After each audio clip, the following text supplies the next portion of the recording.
We ask for the spirit of discernment and patience as we go through this moment, and we ask for healing for those who are sick. In your name I pray. Amen. Welcome to the fifth press conference held by the government of Anguilla in response to the discovery of a COVID cluster in Anguilla. Since that discovery, the Ministry of Health and Health Authority have initiated aggressive contact tracing and as a result have tested, quarantined and isolated over 700 persons while simultaneously vaccinating over thousands.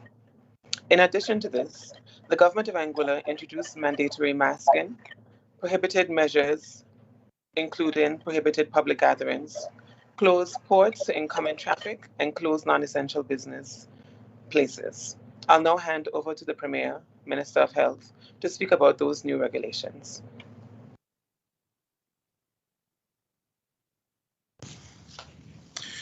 Good afternoon, fellow Anguillians and residents of Anguilla. We are here at our daily press conference to update you as to the situation. As the Parliamentary Secretary reminded, we are in a cluster. This is a public health emergency, and this is one that we do know that if we follow the right protocols, follow the regulations, that we will get through it. I do want to say that at this time, you are responsible for your own health and for the country's health.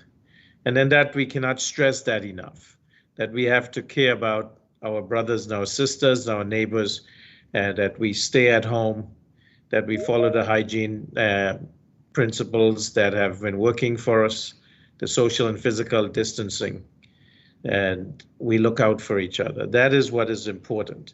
In terms of the regulations, those have been published. And the important takeaway here is stay home.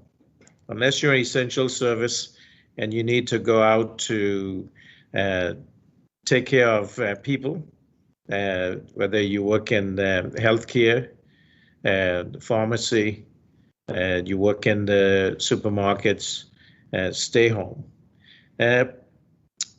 We do know that this is a trying time. Persons feel that this has been going on for a long time. We do have COVID fatigue.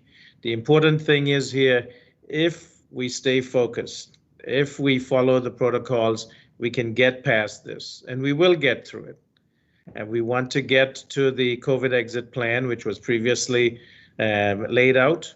We have July 1st as that date when if we vaccinate enough persons, if we follow protocols, if we curb this cluster and prevent community spread, we can get to that July 1 date where we can once again have a chance that those vaccinated coming in would not have to quarantine, that those of us here who are vaccinated would not have to worry as much about if we get exposed, that we get infected, that we can transmit to those who can't be vaccinated. And we do have that goal that we want to reach. And so I'm urging and pleading that those of us who can be vaccinated, go out and get vaccinated, because we're not doing this to save the economy only. We're doing this to save our own lives. And thank you for that. In terms of yesterday, was raised about the certain items which should be duty-free. As I stated last year, there were items that were put in place that had duty-free concessions. It was intended that the savings would be passed on to the consumers.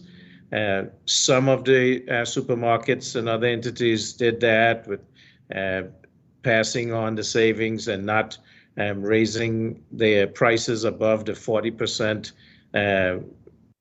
which was stated, and most didn't. There was a $4.1 million duty loss. That was revenue that should have been collected. And when we came in, we extended the duty-free concession program until December 31st.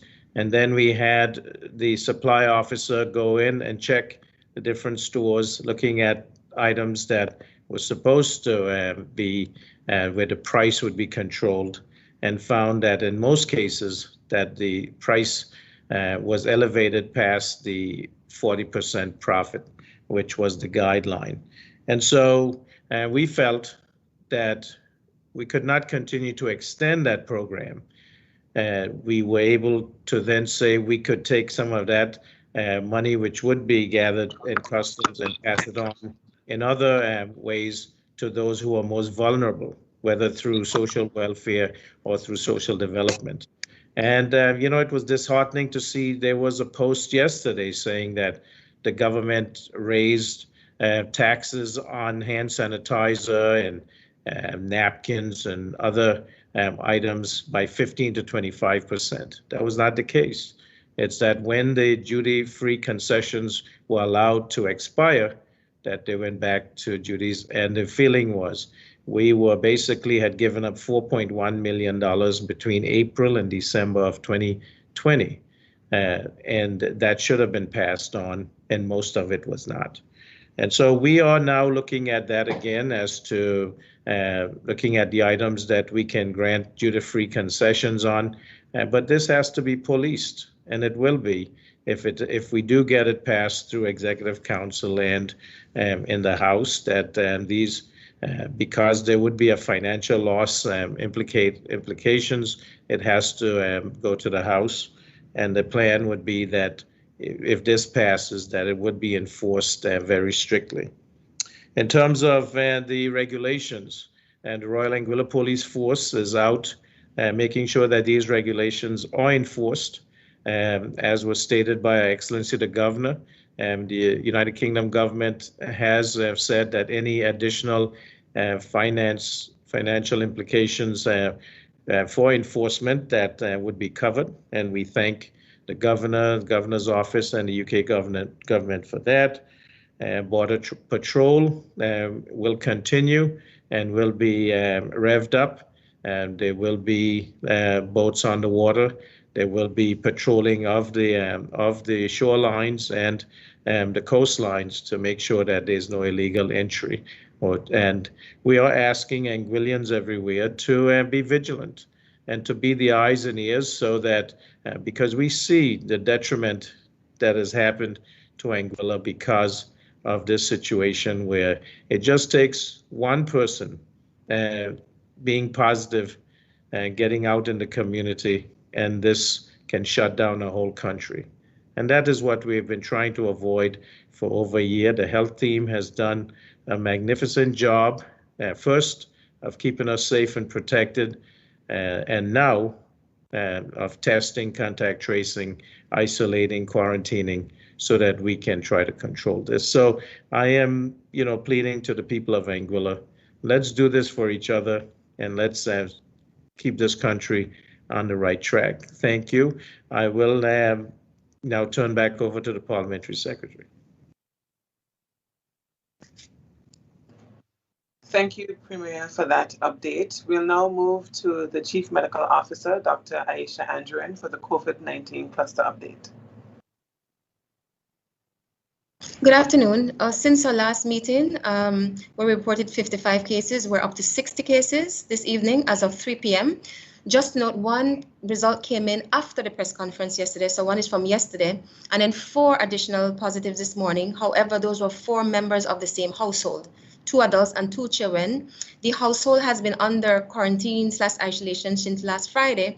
However, some issues were noted with the positive case, originally identified as the positive household member. So we're seeking to rectify that. So that would have consisted, or that consists of 2 adults and 2 children. So that brings our total to 60, as I said before, linked to this cluster, with 53 adults and 7 children. Just to note a couple of points from this morning's development. The children that were identified this morning have no bearing in terms of this contact tracing for the school system. Right? Their contact was an adult member that was household member that was identified on Friday. In addition to that, with their first negative test, they would have been pulled from the school system since then. So we're not looking at any onward contacts from those 2 children. Additionally, we can say that no persons are hospitalized at this time, and so on. As a segue into the vaccination, we know that recent research coming out of the UK, in addition to showing the stark differences in terms of the reduction in transmission, even from the first dose, if you recall, it's now been found that a first dose can reduce transmission by 65%, second dose 80 to 90%. Further to that, the recent UK guidance is sharing that first dose vaccination from the first dose reduces household transmission by 50%. That's an extremely powerful thing because household contact is like one of the highest risk contacts. That has bearing on what we found this morning, because not only is that in line with what we've seen in terms of the big difference between the vaccination among our negatives, we're saying upwards of 50% versus the positive cases around 15%, much lower. What we have seen is that in a couple of our households here in Anguilla prior to this morning, we found that the vaccinated family member who had 1 dose is a family member who was not found, who was subsequently tested negative, compared to other family members, 1 or 2 family members who tested positive who are not vaccinated, in addition to that household member who was not vaccinated and positive. Incidentally, we found this morning that all 4 new positives were not vaccinated, neither was that household member that we found positive on Friday. That said, to date, we found that 7,448 persons have been registered on the portal. Of those, 6,599 have received a first dose. That's sum of vaccine. That's somewhere between 37 and 45% of the entire population. Of that number, 1,833 have received a second dose or the second dose of vaccine. So that's where we stand with regards to vaccination. So I'm going to stop there for now. Thank you, Chief Medical Officer. I have one question from the live for PS Health. Will the protocols such as masking be maintained after we move past this period? We'll do that on a case-by-case basis, certainly look at the epidemiology. And as we indicate, mask is basically the last step. You don't go do masking before. And if you don't have to mask, we won't. So we will look at that at that point in time. Additionally, a question for the Chief Medical Officer. Can we have an update on the sample sent to CARPHA relating to what kind of strain is in Anguilla? Remember, yes, it's there, and they started processing it yesterday, but remember, it only arrived in Trinidad on Monday afternoon, so it takes a few days. So it's only Wednesday. So as soon as we know that was going to be featured in the next press conference, once we know the result, we'll let you know. But we haven't gotten that result as yet. It takes a few days. They've already started preliminary assessments on the samples. It usually takes 3 to 4 days thereafter for you to get the strain. I am responding to a question from our media team, DJ Hammer. Yes, good afternoon, Class FM here. A question for the CMO. In terms of these positives, are there any coming, new ones coming in, let's say from outside, those who would have been traced or isolated? And any new cases are popping up from the white community? Well, at the moment, everything is linked to the cluster, and we have more or less exhausted the contact investigation. However, that said, we're not out of the woods, because every time you have a positive case and you contact trace, there's a possibility of new cases. So we'll have a very good idea of where we are in the next couple of days. There's nothing coming outside of the cluster, but we're still doing contact tracing from the cluster, and that's winding down. But we can't say where we are until we get that last positive case from the cluster and contact trace. And how are we policing, those from isolation? Because I'm sure there are some persons who are concerned about that too. How are we monitoring them? Because they are not in a facility; they're perhaps, at a home or somewhere. How are we working with that? How are we policing that? As best we can with the help of the constables, and this is what the PS raised a couple days ago. It's a very what's that echo?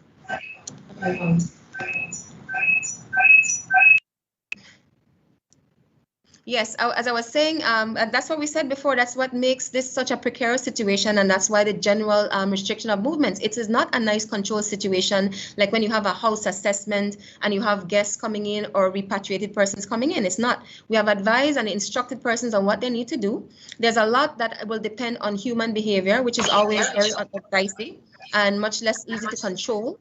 So that's where we are, and that's what we're saying. We had no time to, in an emergency situation, to assess every household and to find facilities for over 1,000 persons that that are being monitored. So this is why we're asking the assistance of the general public. The police constables are doing a normal field work. Our surveillance team is doing a normal field work. It's a huge number of persons to monitor, and it's a very, very precarious situation. So we keep saying that. And hence the reason why we're asking persons to comply with the measures, and we're asking the general public. That's why this harder lockdown, harder restriction of movement. So that is the point. So a lot of this, again, it has to do with the public's responsibility. We cannot do it all ourselves. If persons do not cooperate, we will have community spread. We will descend into economic recession. We will have people dying. So people got to choose, and people have to cooperate. I would just like to extend on that from a policy standpoint. The critical nature is the responsibility of each of us as citizens of Anguilla, not only to protect each other's health, but to protect our own health. As it stands right now, we cannot monitor over 1,000 people every minute of the day, 24 hours a day. What we have sought to do is to restrict the hours of movement, to restrict the hours where stores can be open, to ensure that people are home after 6 o'clock and stay at home, to recommend to those people who have been positive or persons who have to isolate or for contact tracing purposes to stay at home. That's as best as we can do right now. At the end of the day, all of us as citizens of Angola have to decide, are we going to act responsibly, or are we going to have an extended shutdown in this country? The measures that we have in place right now are as best we can do, or as far as we can go, without declaring a state of emergency. At the end of the day, if the virus does spread out of hand, the government will have no choice but to probably the state invoke a state of emergency to get people in a state where you can't even leave your districts, you can't even leave your homes, or in a way that we can shut this thing down. So as it is right now, we're trying our best to sort of ask you and persuade you in moral suasion to stay at home, to abide by the principles, certainly to cooperate with the recommendation of the Chief Medical Officer and the health team. But at some point in time, if this does not work, we would have to go to other measures that would necessarily limit person movement further. Because at the end of the day, we are only a small community with limited health resources, limited financial resources, and God forbid anybody were to end up in hospital, then that would take a serious turn for the worse here in Angola. Thank you, PS Health. I'll now move to the Anguillian. Good afternoon, James Aragon here from Anguilla. I wish to ask a series of questions, maybe a couple of questions in respect. I heard about the regulations a while ago from the Premier. What about the fines? Do we have fines that match those regulations? Do you have a catalog of fines or a list of fines that you can disseminate to us? Well, the fines are listed in the regulation right now for each infraction at $2,500. But they also are fines that are in the Public Health Act, which go up to $38,400. And so these, will be strictly enforced, and persons will be prosecuted. And that assurance was given by the Commissioner of Police when he was on 2 days ago. And certainly you can see that the police presence is being ramped up, and any infractions, we really are taking this seriously, because you've had enough notice now since last Thursday that this is in place and should be followed, because we just don't want to do this just because we want to restrict persons. We want to do it because we want to save lives, and this is serious business. This is a public health emergency. We are in a pandemic, and so the only times to be out, to go to the doctor, to the pharmacy, to the bank, to buy food or gas or to get vaccinated. Those are essentially the only times we should be on the road. I have another question that relates to the fines. I would take it that you have a certain degree of certainty as to the original or the initial cause of this situation we're in. You may have the root person or persons who's responsible for this. What kind of fines do you care to say will be administered or measured out against such infractions? Again, that is being investigated by the police, the Attorney General, and we wouldn't know what that entails as yet until we know what the extent of the infractions would be and, how that is being done. But certainly, I know there's concern out there, and I would just like to say that it is being investigated. And, that's as far as I can say right now. Thank you to the now move to Brenda. Good afternoon. Following on that, I wonder if there is any report from the police. Are people complying, especially to the 6 p.m. to 6 a.m. curfew, or have there been any breaches reported so far? Well, based on the discussions with the police commissioner, seems to be people are complying as best as possible. I have not gotten any reports of breaches for the day, but certainly by tomorrow for our next update, I probably can get you any official breaches with regard to persons moving about who are not supposed to be moving about. But by and large, the police commissioner has indicated that persons have been responding very positively to the actions of the police. Having said that, I just still want to implore persons to who really don't need to be on the street, don't be on the street. Don't wait for the police to have to turn you back, or don't wait for the police to have to question you as to where you're going. If you don't need to be on the street, please do not be on the street. This is not a time for sightseeing. This is a time for being at home until we can get this thing wrapped up. Today is 8 days since the first cases were identified, and I'm certainly over the next 8 days we'll have a better picture where we are. But we would like to, at this point in time, please ask people to stay in place as much as you possibly can, and only venture out if you have to, for those reasons the Premier mentioned earlier. For the PS Health, the question is, for those who have tested positive in the last few days, after they recover, the chances are they will not be able to be fully vaccinated using our existing stock, which expires on 31st July. Will they be accommodated to receive vaccination? Well, we do have commitment from the British government to have up to a certain number of doses if we need them. I think the number was 26,000 doses if we need them. We currently have on island and have had since February 20,000 doses. So theoretically we can get more if we need to, but certainly it would depend on if we can, if we have the numbers to get up there, and we hope that we get that done. I think what is critical is that the Chief Medical Officer indicated that even with a first dose, there is considerable protection, not only to yourself, but there's considerable protection for other persons in terms of transmission.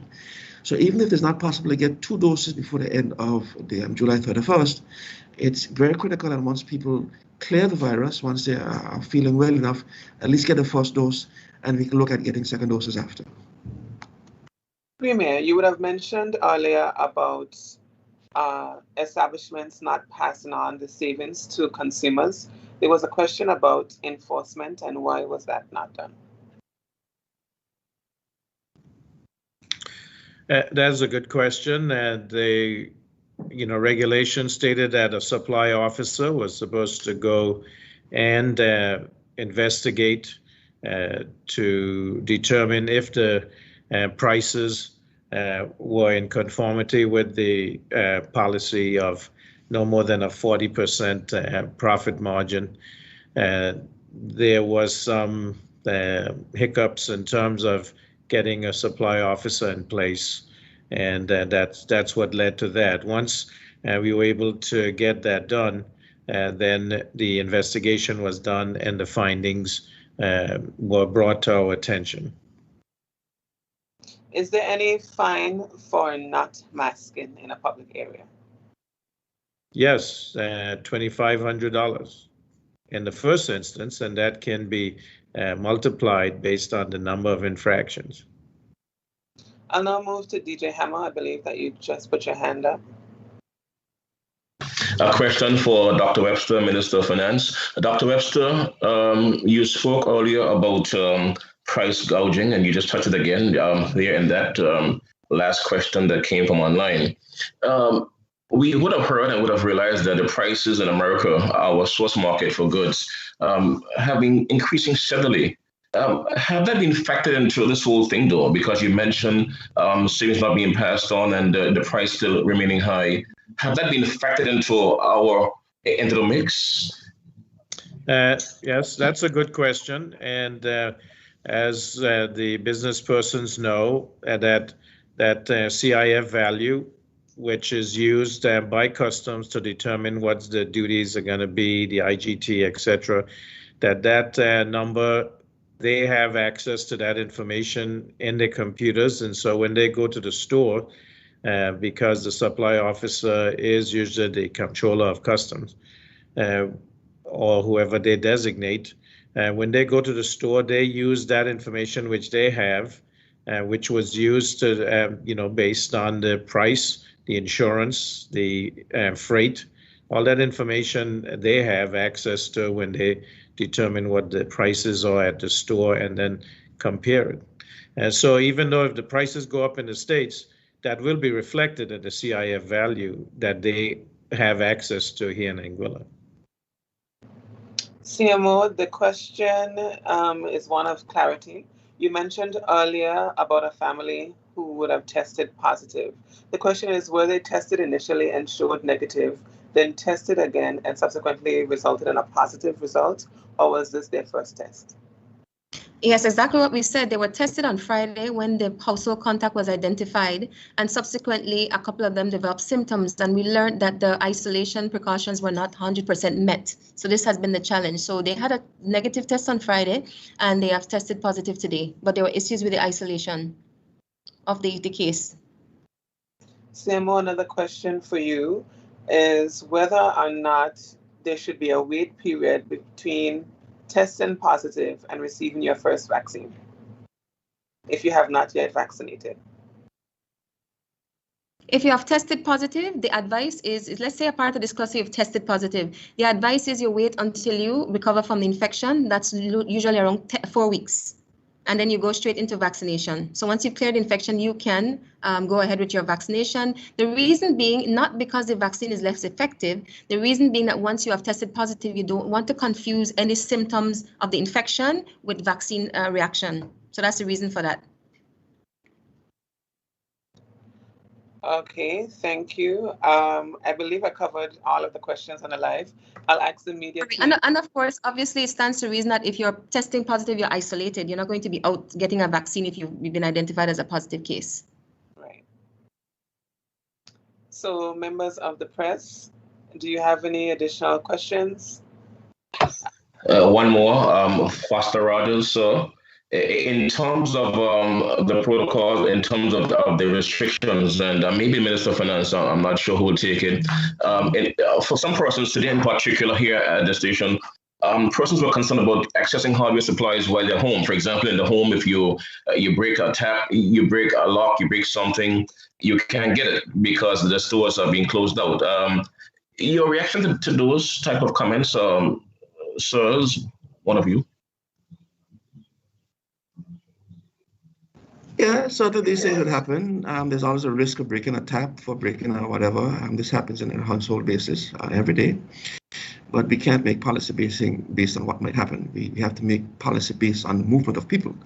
And certainly if you've been to hardwares, if you've been to stores of that nature, and people moving about, you'll understand why we've done that.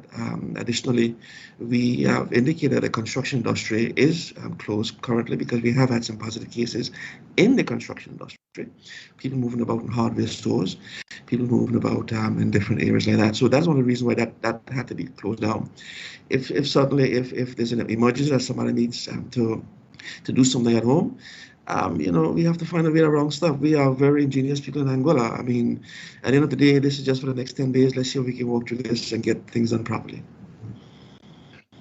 Premier, a question for you, but before I go there, I realize that Radio Anguilla has just raised their hand. Good afternoon. Dr. Andrew, you mentioned that the children that were tested positive was a result from persons in their families or the household. Are you confident that based on the testing so far that the virus has not affected the schools? What we have seen in terms of screening the school contacts and we keep saying we have cast that net extremely wide, right? We can't say that we are not saying all those children that were tested, hundreds of them or whatever, were contacts. We just cast a very wide net. We have not gotten any positive cases via the school system from the kids that were tested positive. The kids that tested positive before, there was a direct link with a parent in the house. So let's get that clear. As with the case in this morning. And that's why also telling people, when you're quarantining, please quarantine properly. Certainly we know with children who are very, very young and maybe toddlers and infants, it's difficult to quarantine because you have to care for them. But in some instances, you have to be sure that when you're in your house, you quarantine properly. And that is why we ask people to stay home, because even if, let's say these children who have now tested positive, they are still at home. So that's why I tell people to stay at home so that then there are no tertiary infections from those children now who could have passed it to somebody else. So I think the stay at home, the isolation, the quarantine is the only way to stop this. And if it's done properly, it can work.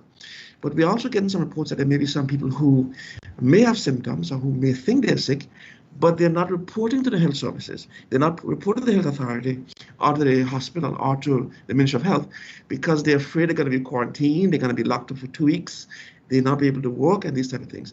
These are not reasons not to report and call the hotline and get your status checked. At the end of the day, we cannot have a situation where persons are afraid of quarantine and probably lose work for a week or two, and at the same time impact the entire country and have the country shut down for a month or two. So we ask persons to please look at the sacrifice that you make now. We have to look at what we call the long game.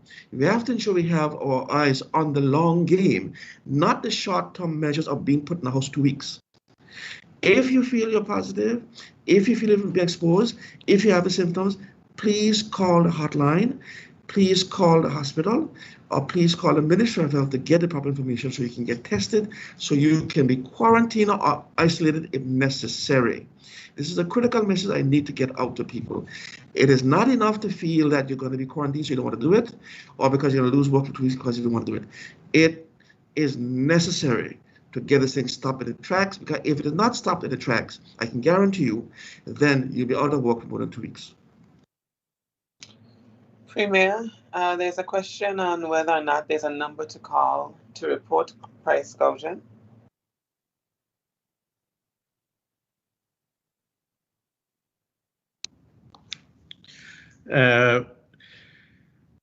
Well, there's no regulation in place right now regarding the price gouging, but we will get to that. And when we do, we will have certainly numbers that persons can report if they are suspicious that there is price gouging. I do know that some persons were sending around pictures of items that the prices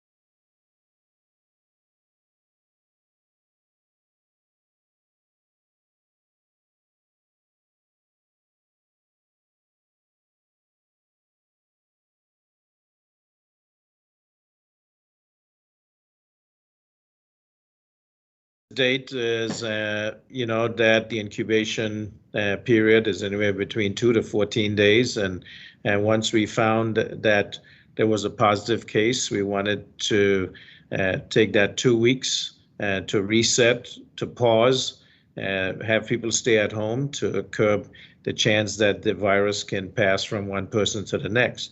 I don't know if the chief medical officer would have any further clarity on that. But that is the reason for the May 6th date. That was 2 weeks after we found that first case. And as we've said, that can be extended based on the findings. As we encounter positive cases, we'll need to know based on that assessment whether the May 6th date needs to be extended further. Yeah, certainly. I want to echo that. That is exactly the reason. Bearing in mind that nobody is happy with any slowdown or restrictions. We want to meet deadlines. We want productivity to continue. We had to take that pause in the first instance to find out where we are and to contain. Now, I will say that the cluster is extensive, as we have been saying. If this were 2 households involved, this would have been so much easier. But that was the reason for the 2 weeks. We need to know where we are, and so we need to know what actions to take. Everything always depends on what you find. So we didn't say a month or 6 weeks in the first instance. Nobody wants to go there. We said 2 weeks. That's an incubation period. Let's see where we are, and then we take it from there on May 6th. And as we keep saying before, the findings are not the worst, but they're certainly not the best. It's an extensive cluster. It's a lot of people involved, still linked to our cluster, but we have to take aggressive measures now.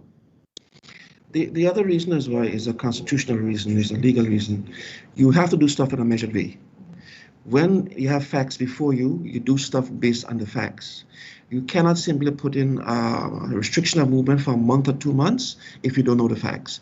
So you do stuff on a measured basis with the facts before you. So if there's a need to extend for another 2 weeks, we'll do that based on the facts. Question for the CMO. Are any senior citizens amongst those tested positive? Certainly. We have a number of persons. What do you mean senior citizen? This can be a tricky one. Over the age of 65, a few.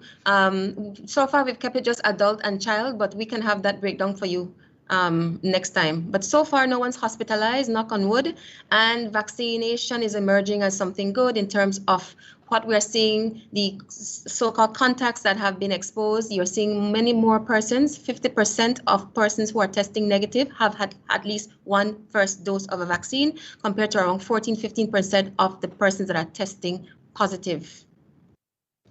Thank you for that. I see the hand of the Anguillian.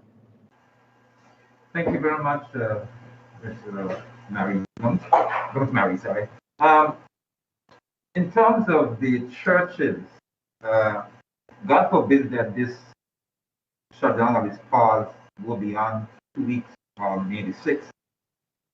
But is there any provision being made even now, or will there be any provision made in the future if it is extended shutdown for church services for maybe a limited number of people, maximum number of people? The whole church services, and then the regular congregation would view via virtual platform. When we put the restriction on church persons last week, we had 3 cases. We're now up to 60 cases in the community. I think we have to look at this in perspective. We have to look at this in terms of the possible risk of the country.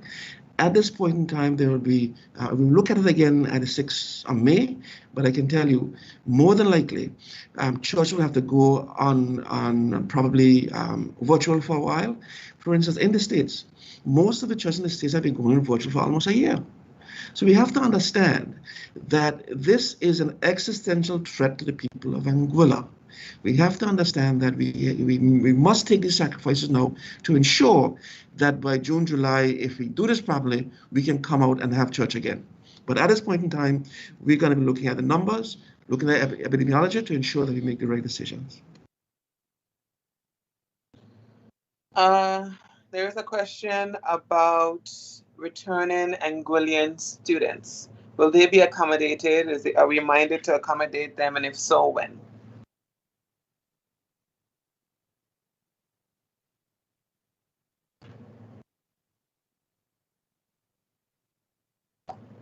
I'm sorry, can you please repeat that question? I was taken up with another comment here. I'm looking at stuff live as well. Can you please repeat the question? No problem.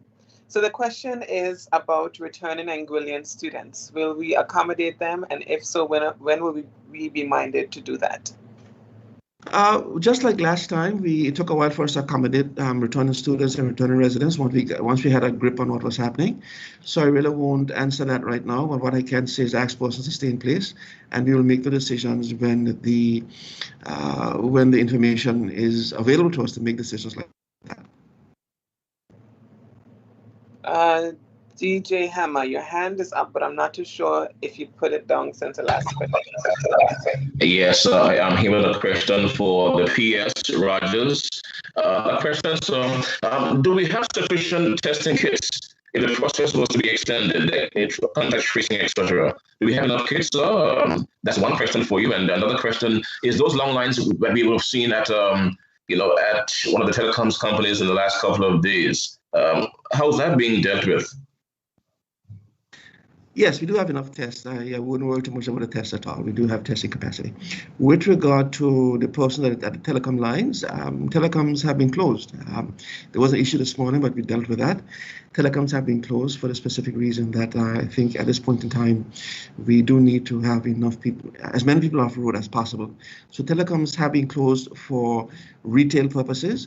We have allowed in the regulations persons who are at the technical end to be able to treat with the equipment to ensure that the service stays up. They can work, but certainly telecoms have been closed for retail services.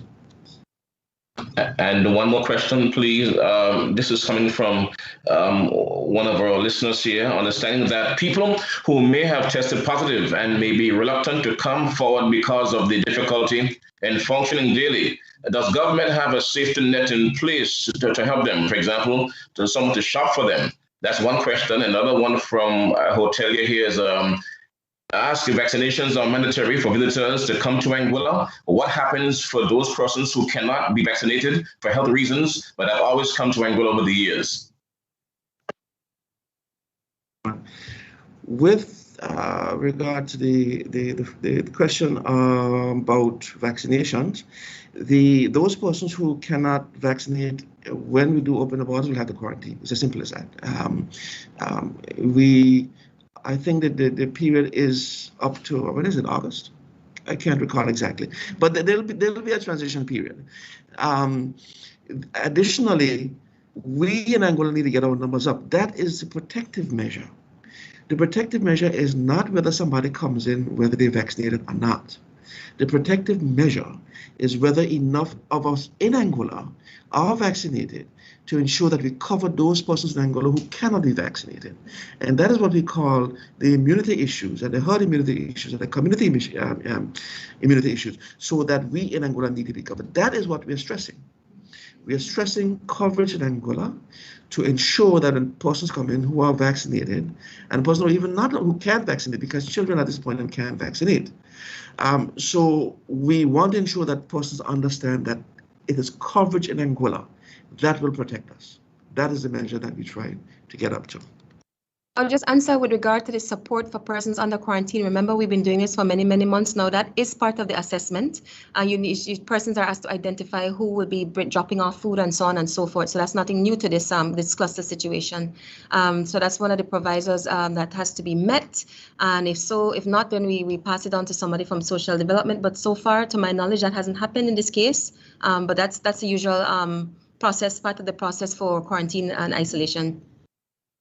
There is a question about who is considered an essential business. I do believe that this question was asked and answered numerous times, but for the avoidance of doubt, I will read the list as published.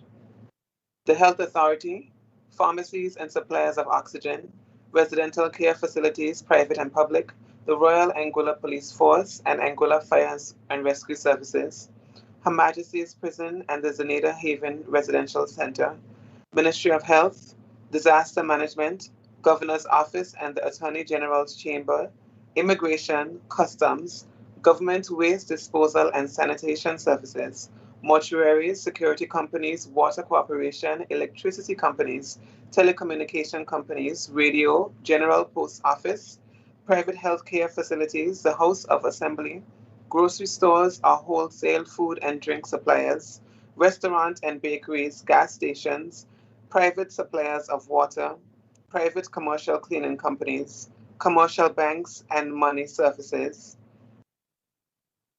shipping and brokerage services, Department of Social Development, Department of Probation, Treasury, Inland Revenue, Fishing and Agriculture Industry, hotel, villas, guest houses, and other accommodations who are open and occupied with guests, as well as the Anguilla Air and Seaports Authority.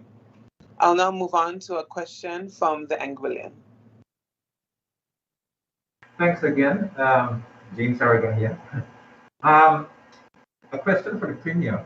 Has the UK government initiated an additional amount of funding to Anguilla at this time, particularly for border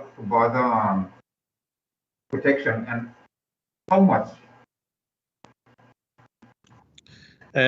Well, that was answered previously on a different day, but yes, for additional monies that would be needed or assistance that would be needed for enforcement, UK government has granted funding. I don't know if the governor had said specifically how much, so I don't want to give a number, but certainly in previous releases, she did confirm that there was additional money granted for border security. In terms of the next question that you'll ask about financial assistance for COVID relief, I have raised that issue that if this is extended past the 2 weeks, that we would get into a situation where that may become necessary to continue unemployment and underemployment benefits, just as was previously done. And so this is, we are evaluating our financial situation currently. We are looking at the projected revenue loss that we are undergoing right now during this 2 weeks, and any further loss that we would have if this needs to be extended. And so that's why it's important that we understand that the decisions we make right now can affect us not only for weeks, but months and years to come. We have limited resources. We want to make sure that everybody is, taken care of as needed. As we go forward, the more resources we use up, or the less revenue that we can collect, then it puts us into a financial bind, and that can have repercussions with economic scarring, with the inability to take care of our health needs, because healthcare is expensive.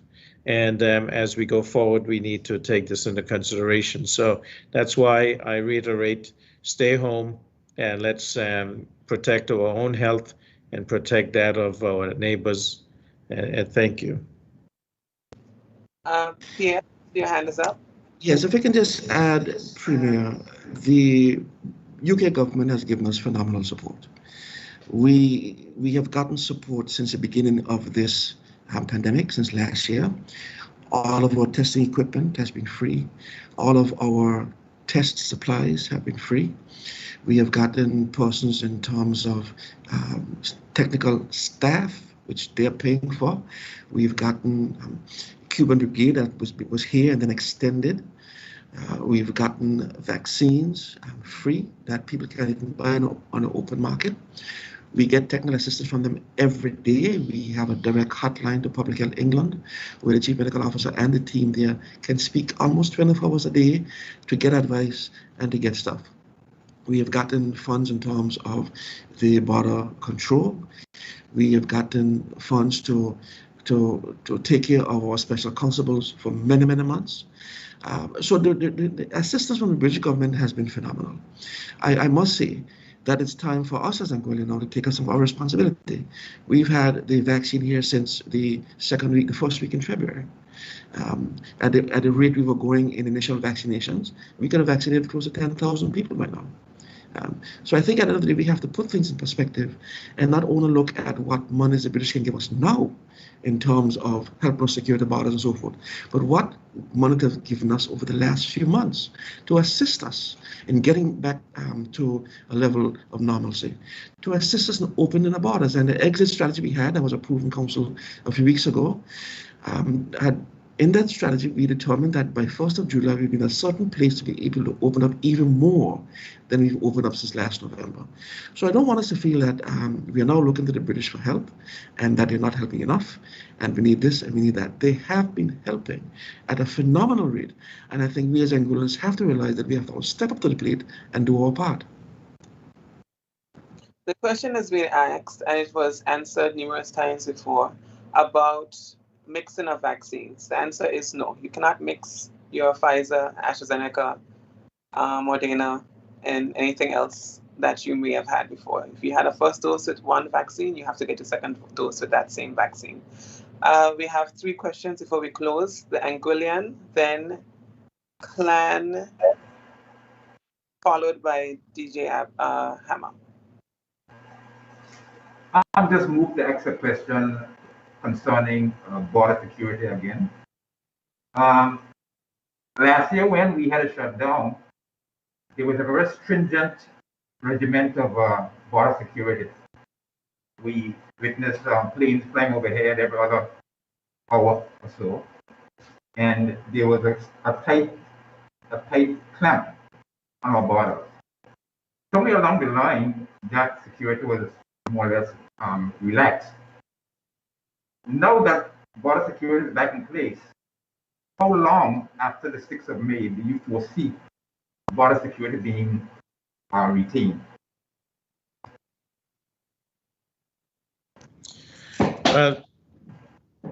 James, I think the best to answer that would be the Commissioner of Police, but I can assure you that the border security is being ramped up.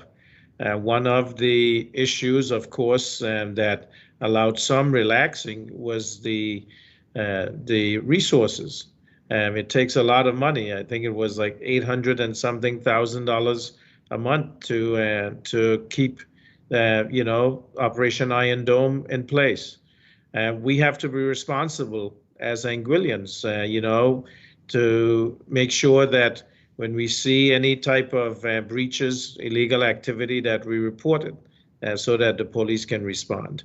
But I can assure you that the border security is now ramped up and will continue. And, we will ask the Commissioner in terms of the length of time. I think that this is something that since COVID will be around, once we, have to protect the borders, we will. Clan S, I can't see your name, sorry, so I can only refer to you as that. I think that's Clean Street.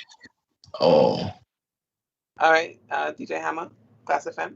Oh, okay, yes, I'm here. We would have mentioned that the post office is among the essential, entities, in this country. And there are lots of people who have merchant medication, they're saying, and supplements and other necessary supplies shipped via the post office, and they can't get them. That is a concern. How can we address that? Those persons who have been asking this question for the last day or so. Yes, I can tell you under the regulations, the post office is approved as an essential service, particularly for those things, medications, nutritional items, and so forth. It certainly is not approved for a lot of the other stuff that you normally get at this point in time, that because we are in the middle of a shutdown. But it has been approved to be open, I think, for money services as well as for medications, nutritional support, health products, and those type of things. I think they are now working to get the hospital open in that regard. Sorry, the post office open in that regard, and you will get some information on that shortly. Clean Stream, I think. Yes, it's Clean Stream. Question: what measures are taken or will be taken in a case where a child that is not eligible to take the vaccine gets the COVID, let's say beyond just a simple cough or a little body chills? That child will be hospitalized and managed as best as possible. But therein lies the point. We want to avoid that by getting the herd immunity. Initially, many months ago, it was already shown that all these vaccines are highly effective and nobody dies. It mild disease, asymptomatic disease, and further to that, the evidence is more and more powerful and robust as the months go on. These vaccines are reducing transmission. That's what we want to get to, so we don't have to have these conversations. And in the future, children will be eligible for the vaccine, but in the immediate future, the answer is vaccination. And that, I mean, we're talking about the evidence that's coming out almost a daily basis to talk about the precipitous drop in transmission to protect those who cannot vaccinate. And this is the idea of herd immunity, so that that virus cannot jump around from body to body to body. And that is how the children and others who cannot be vaccinated will be protected. And in fact, to add to that, we have real evidence in Anguilla. We have evidence through this cluster that there are families in Anguilla who one parent was vaccinated, didn't get it, one parent not vaccinated, got COVID, and the child has COVID. This is evidence here. You know, it could have been quite different if both of those parents were vaccinated. So the evidence is not some evidence you read about in papers. Of course, you can read it in papers. You can look at what's happening. There are papers from Oxford in the UK. The paper that was just done that shows transmission reduced by 50% from the UK from AstraZeneca. You can read those papers. But certainly, there's live evidence here in Anguilla that if adults get the vaccination, those people who can be vaccinated, it is very unlikely that transmission will pass on to your children. Very unlikely. And we want people to understand that this is happening really in Anguilla. I'll take the last question from Brenda. Yes, thank you. This is a question that came in on my phone from somebody. And the question is, how is it possible to allow up to 12 persons to attend a wedding or funeral service, but not possible for a team to live stream a service from the church involving less than the 12 persons? The way we have been dealing with this in the past, as you remember when we were shut down last year, funerals were not being held in churches. Funerals were being held outside, close to the graveyard, close to the cemetery, in open space. When you do the numbers, certainly for a funeral in particular, if you look at the pastor, the priest, that's one person. If you look at the attendants, if you're in attendance, at least 2 or 3 persons. So you're already up to 4 or 5 persons there. So the number of 12 persons is set in an open space to allow as minimal people as possible to attend these functions. All right. So the churches are closed. But the way these things operate is that persons have been doing these activities in the open space so that the virus is much less likely to travel from one person to the next. At the end of the time, when we look at other regulations coming up as well, it is possible that when we look at the next set of regulations after May 6th, we may at that point in time deal with live streaming church services with minimal staff, 2, 3, or 4. But at this point in time, we do not want people to be in enclosed areas for too much of a long period of time to increase the risk of transmission. In wrapping up PS Health, I'll ask you to give your final remarks. Before you do so, I will say that if there are any questions that persons may have had that was not answered on this live or was answered in previous lives, a frequently asked question sheet will be published shortly, where you can always refer to it to answer any questions that you may have, and it will be updated. PS Health. Thank you very much, Parliamentary Secretary. The Ministry of Health is certainly working with all levels of community, whether you are at home, or whether you are an essential service, or whether you're an extremely essential service. We are trying to liaise with people at all levels to ensure that we get through this pandemic. We're doing contact tracing, we're ensuring that person have the right information, we're also doing vaccination. So it's an all-out effort to ensure that we get through this and reach the other side, we are much better. We're not going to get everything right because at the end of the day, we are human beings like everybody else, and there are going to be glitches here and there. So if you call the hotline once, you're not going to answer, call back. There are persons who are there 24 hours answering phones. There are persons who are going to give information, and sometimes when you call the line, they may be already speaking to someone else. So we ask you to bear with us in certain regard, but I think on end, we are trying our best to ensure that we meet the needs of the public, to ensure that we get to the other end of this better than we were before. We're now 8 days into this. We think we have a better idea of what's happening. We have done most of the contact tracing for the initial set of persons, and we are hoping that those persons who are in quarantine, please stay in quarantine, please isolate to ensure that we do not spread this even further. For those persons who may feel sick, those persons who have symptoms and you are afraid to be coming to be tested, please don't be afraid. It doesn't matter where you're from. This is public health, and we do stuff as a public health institution. And I want to assure you that we will keep your information confidential. We will ensure that you get the best information, that you get the best advice, and that you get the best treatment if that is also necessary. We want you to have a good evening. Please stay off the road as best as you can. Please only leave your homes for essential purposes. Even us at the Ministry of Health here, we send our staff home at half day because we want to make sure that they do get at home and don't have to be on the road if they don't have to be. So once again, I want to thank you so much for the support. Again, we want to thank persons for all of the well wishes.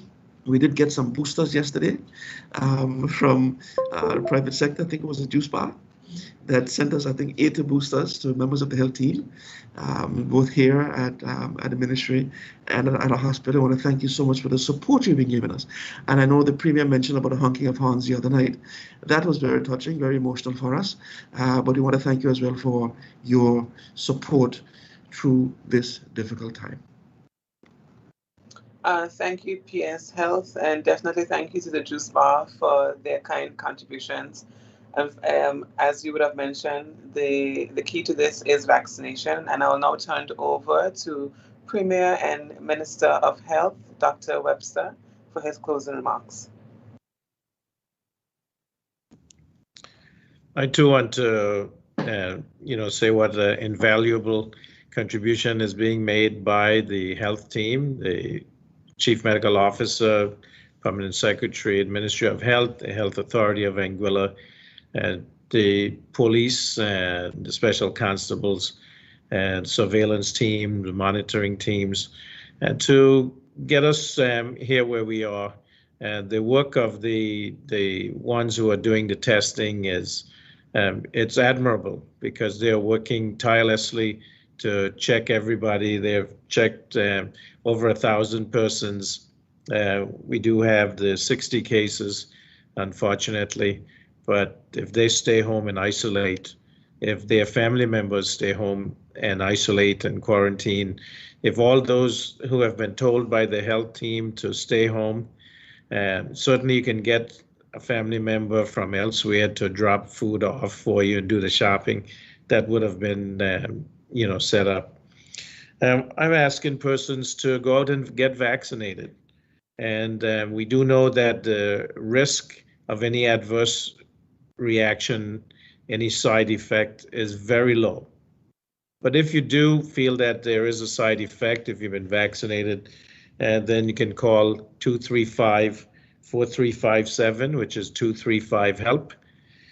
And also the COVID hotlines, if you have any symptoms or if you're concerned, call either one of these lines first before you show up anywhere, and they'll tell you where to go, whether to the Ministry of Health to get tested or whether to the hospital. And it's 476-7627 or 476-SOAP, SOAP, or 584-4263, which is 584-HAND, hand. Or you can look at Facebook or at the website www.beatcovid19.ai.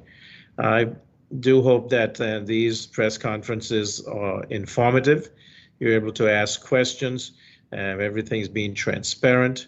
Certainly there's a level of confidentiality that is necessary when you're dealing with persons' health. And so some of the questions you may have and that it seems are not being specifically answered, it's because the person's health has to be protected. And I want to assure you that the police and the Attorney General's offices are investigating. And this is necessary. And I want to continue to thank all those who are working hard. Thank you to media for showing up. Thanks again to the Parliamentary Secretary for leading this press conference in such an efficient manner. And, you know, we'll be here again tomorrow at 3 p.m. to update you and to answer any questions and concerns. So I want to say, be safe, stay off the road, stay at home, and take care of your health. Think about those around you, and may God bless you and continue to bless Anguilla. Thank you.